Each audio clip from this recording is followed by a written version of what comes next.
was matched by very few, and yet he loved the closet, there with the God he knew. While others strove for man's applause, for fortune or for fame, he had but one ambition, to exalt his Master's name. For 87 years he lived just for eternity, a man of faith and wisdom, and true humility. He knew one day he'd have to stand before God's judgment seat, and so he ran to win the prize, his mission to complete. The fortune that he left behind was not in stocks or gold, but lives transformed and challenged, their stories yet untold. There is no greater privilege than this that I have had, of knowing this great man of God, and having him as Dad. David Ravenhill, author and itinerant teacher, Glendale, Texas. Preface to the 1983 edition. Why Revival Tarries was first published in 1959. Now, 24 years, many sermons and 7 books later, the thrust of my message is still the same. Revival, God's way. Now the message is even more urgent, more punctuated with tears, more provocative, more an object of desperate prayer. After a half-century of pleading, praying, preaching and writing about revival, America still has not experienced true revival. We live in a generation which has never known revival God's way. True revival changes the moral climate of an area or a nation. It could change the world. Has not God promised in Haggai chapter 2 verse 21, "I will yet shake the heavens and the earth"? Without exception, all true revivals of the past began after 20 years of agonizing, hell-robbing, earth-shaking, heaven-sent intercession.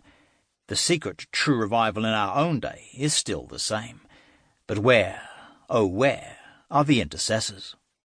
As I have said before, when the church gets a divorce from the world and worldliness, when we can ignore so-called Christian entertainers who attempt to combine Hollywood and holiness, when we cease from the strivings of the flesh and recognize that the Bible, written yesterday, is also for today and for tomorrow, and that it alone has the formula for revival, we shall at least have started on the road to the Reformation in the Church, which must precede the true spiritual awakening, which alone can save our generation.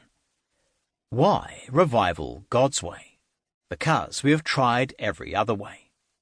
We must still begin on our knees. We plead or we perish. It's Pentecost or Holocaust, revival or wrath.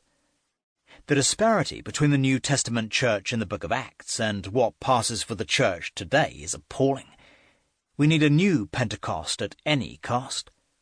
We need the Pentecost type of spirit-guided preaching that Peter indicated in his quote from Joel should continue until the sun shall be turned into darkness and the moon into blood. We need the Pentecost-type results, quoted in the book of Acts, chapter 2, verse 20, that should continue until that great and notable day of the Lord come. The disciples were promised power in Acts chapter 1, verse 8. But ye shall receive power. After that the Holy Ghost is come upon you. The power that they received, and that we need, was the power to be witnesses, not by lip only, but by life, even unto death. The remaining text reads more literally as, "Ye shall be martyrs unto me." Soldiers of Christ, arise, and put your armour on, strong in the strength that God supplies, through his eternal Son, strong in the Lord of hosts, and in his mighty power, who in the strength of Jesus trusts, is more than conqueror. I have no bow of burning gold to shoot my arrows of desire, and yet, O God, I crave a life that will transmit thy holy fire. I shall not cease from mental strife, nor shall my pen sleep in my hand, till I have seen God's holy men arise and shake our needy land. Leonard Ravenhill. I have empathy with Martin Luther when he said, "I was born to fight devils and factions. It is my business to remove obstructions, to cut down thorns, to fill up quagmires, and to open and make straight paths.